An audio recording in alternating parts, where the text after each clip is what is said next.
ఓం శాంతి. Murali date 4/5/2025. అవ్యక్త BapDada revise 20/2/2005. Murali సారాంశం: హృదయపూర్వకంగా నా బాబా అని అనండి మరియు సర్వ అవినాశీ ఖజానాలకు యజమానులుగా అయ్యి నిశ్చింత చక్రవర్తులుగా అవ్వండి. ఈరోజు భాగ్య విధాత అయిన బాప్దాదా తమ పిల్లలందరి మస్తకం మధ్యలో భాగ్యపు రేఖలను చూస్తున్నారు. పిల్లలు ప్రతి ఒక్కరి మస్తకంలో మెరుస్తున్న దివ్య సితారల యొక్క రేఖలు కనిపిస్తున్నాయి.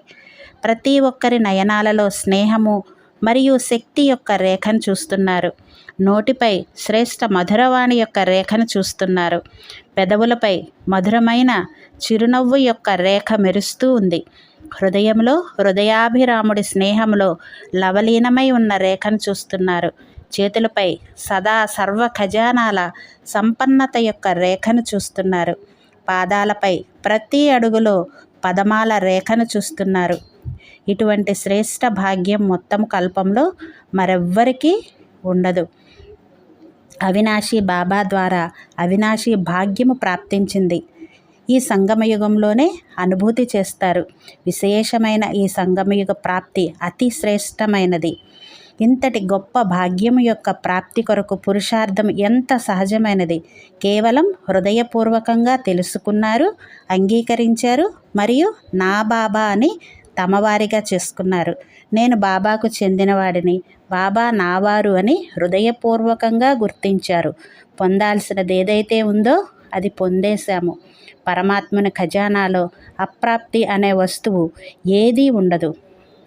ఈ సంగమ యుగములోని ప్రాప్తి స్వరూపముదే అనుభవం ఉంటుంది. ఆ ప్రారబ్ధము ఈ పురుషార్థం యొక్క శ్రేష్ఠ కర్మల ద్వారా తయారవుతుంది. సంగమయుగంలో బహుకాలపు ఈ అనుభవం ఉండాలి. జీవన్ముక్తి యొక్క విశేష అనుభవము ఈ సమయానిదే. నిశ్చింత చక్రవర్తులుగా అయ్యే అనుభవము ఇప్పుడే ఉంది. దాత పిల్లలుగా అయిన తర్వాత ఇక ఏ చింత మిగిలి ఉంది? నా బాబాని అంగీకరించారు మరియు చింత యొక్క అనేక గంపల భారం దిగిపోయింది. మాయ ఆటను కూడా చూస్తారు, కానీ నిశ్చింత చక్రవర్తులై సాక్షిగా అయ్యి ఆటను చూస్తారు. త్రికాలదర్శులుగా అయ్యి ప్రతి దృశ్యాన్ని చూస్తారు. నిశ్చయం ఎవరికైతే ఉంటుందో వారు నిశ్చింతగా ఉంటారు. ఏ చింత ఉండదు, నిశ్చింతగా ఉంటారు. విశ్వ రచయిత ద్వారా రచన గురించిన స్పష్టమైన జ్ఞానం లభించింది. పిల్లలందరూ స్నేహము, సహయోగము మరియు సంపర్కము యొక్క ప్రేమలో బంధింపబడి తమ ఇంటికి చేరుకున్నారు అన్నదానిని బాప్దాదా చూస్తున్నారు. బాప్దాదా స్నేహి పిల్లలకు, సహయోగి పిల్లలకు, సంపర్కంలోని పిల్లలందరికీ తమ అధికారము తీసుకునేందుకు, తమ ఇంటికి చేరుకున్నందుకు అభినందనలను తెలుపుతున్నారు. బాప్దాదా మధురాతి మధురమైన పిల్లల నుండి ఇదే కోరుకుంటున్నారు. ఒక్కొక్క బిడ్డ స్వరాజ్య అధికారి, రాజుగా అవ్వాలి. మనసు, బుద్ధి, సంస్కారాలకు యజమానిగా అవ్వాలి. మాస్టర్ రచయిత రచన యొక్క ఆధారంపై నడవరు. సమయం యొక్క సమాప్తిని మాస్టర్ రచయితలైన మీరే సమీపంగా తీసుకురావాలి. ఒక్క పదాన్ని కేవలం అభ్యాసంలోకి తీసుకురండి. పాయింట్ స్వరూపంగా అవ్వాలి.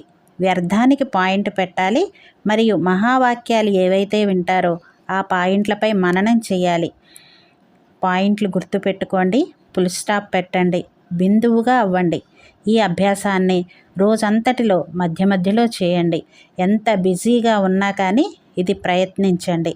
ఎప్పుడైతే ఈ అభ్యాసము పదే పదే జరుగుతుందో అప్పుడే రాబోయే అంతిమ సమయంలో ఫుల్ పాయింట్లు తీసుకోగలరు. పాస్ విత్ ఆనర్లుగా అవుతారు. ఇదే పరమాత్మని చదువు, ఇదే పరమాత్మని పాలన. ఎవరైతే వచ్చారో వారు స్నేహి, సహయోగి నుండి సహజ యోగిగా అయ్యే క్వాలిటీ కలవారు. ఒకవేళ ధైర్యము పెట్టినట్లయితే మీరు సహజ యోగులుగా అయ్యి ఇతరుల కొరకు కూడా సహజ యోగం యొక్క మెసెంజర్లుగా అయ్యి మెసేజ్ని ఇవ్వగలరు. మెసేజ్ ఇవ్వడము అనగా ఈశ్వరీయ మెసెంజర్లుగా అవ్వడం, ఆత్మలను దుఃఖము, అశాంతుల నుండి విడిపించటము. కనుక మీ సోదరులకు లేక సోదరీలకు ఈశ్వరీయ సందేశాన్ని ఇవ్వడము అనగా విముక్తులుగా చేయడం. ఇందుకు చాలా ఆశీర్వాదాలు లభిస్తాయి. ఏ ఆత్మనైనా దుఃఖము అశాంతి నుండి విడిపించినందుకు ఆశీర్వాదాలు చాలా లభిస్తాయి. మరియు ఆశీర్వాదాలు లభించటం ద్వారా అతీంద్రియ సుఖము, ఆంతరిక సంతోషం యొక్క ఫీలింగ్ ఎంతగానో కలుగుతుంది. మిమ్మల్ని మీరు అతిథిగా భావించకండి. మీరు అధికారులు. మీరు మహానులుగా అయ్యి మహానులుగా తయారు చేసేవారు. సంతోషంగా ఉన్నట్లయితే చేతులు ఊపండి. అందరికీ బాగా సంతోషాన్ని పంచండి. ఎంతగా పంచుతారో అంతగా పెరుగుతుంది. బాప్దాదా సదా టీచర్లకు చెప్తుంటారు. టీచర్స్ అనగా వారి ఫీచర్స్ ద్వారా ఫ్యూచర్ కనిపించాలి. మిమ్మల్ని చూసి స్వర్గ సుఖం యొక్క ఫీలింగ్ కలగాలి. శాంతి యొక్క అనుభూతి కలగాలి. నడుస్తూ తిరుగుతున్న ఫరిస్తాలుగా కనిపించాలి. ప్రవృత్తిలో ఉన్నవారైనా సేవకు నిమిత్తంగా ఉన్నవారైనా అందరూ బాప్దాదా సమానంగా అయ్యే నిశ్చయ బుద్ధి విజయులు. అచ్చా, నలువైపులా ఉన్నవారు సాకార రూపంలో ఎదురుగా ఉన్నా లేక దూరంగా కూర్చుని కూడా మనసుకు సమీపంగా ఉన్నవారు ఇటువంటి సదా శ్రేష్ఠ భాగ్యవంతులైన ఆత్మలకు సదా నిమిత్తులుగా అయ్యి నిర్మాణ కార్యాన్ని సఫలం చేసే విశేష ఆత్మలకు సదా బాబా సమానంగా అయ్యే ఉల్లాస ఉత్సాహాలలో ఉంటూ ముందుకు వెళ్ళే ధైర్యవంతులైన పిల్లలకు సదా ప్రతి అడుగులో పదమాల సంపాదనను జమ చేసుకునే ప్రపంచంలోకెల్లా చాలా చాలా పదమాల రెట్ల ధనవంతులకు నిండుగా ఉన్న ఆత్మలకు బాప్దాదా యొక్క ప్రియ స్మృతులు మరియు నమస్తే. హమ్ రుహానీ బచ్చోంకి రుహానీ బాప్దాదా కో యాద్ ప్యార్ గుడ్ మార్నింగ్ ఔర్ నమస్తే. వరదానం: స్మృతి మరియు సేవ యొక్క బ్యాలెన్స్ ద్వారా ఎక్కే కళను అనుభవం చేసే రాజ్య అధికారి భవ. స్మృతి మరియు సేవ యొక్క బ్యాలెన్స్ ఉన్నట్లయితే ప్రతి అడుగులో ఎక్కే కళను అనుభవం చేస్తూ ఉంటారు. ప్రతి సంకల్పంలో సేవ ఉన్నట్లయితే వ్యర్థం నుండి విముక్తులవుతారు. సేవ అనేది జీవితంలో ఒక భాగంగా అయిపోవాలి. ఏ విధంగా శరీరంలో అన్ని భాగాలు అవసరమో అదేవిధంగా బ్రాహ్మణ జీవితం యొక్క విశేష భాగము సేవ.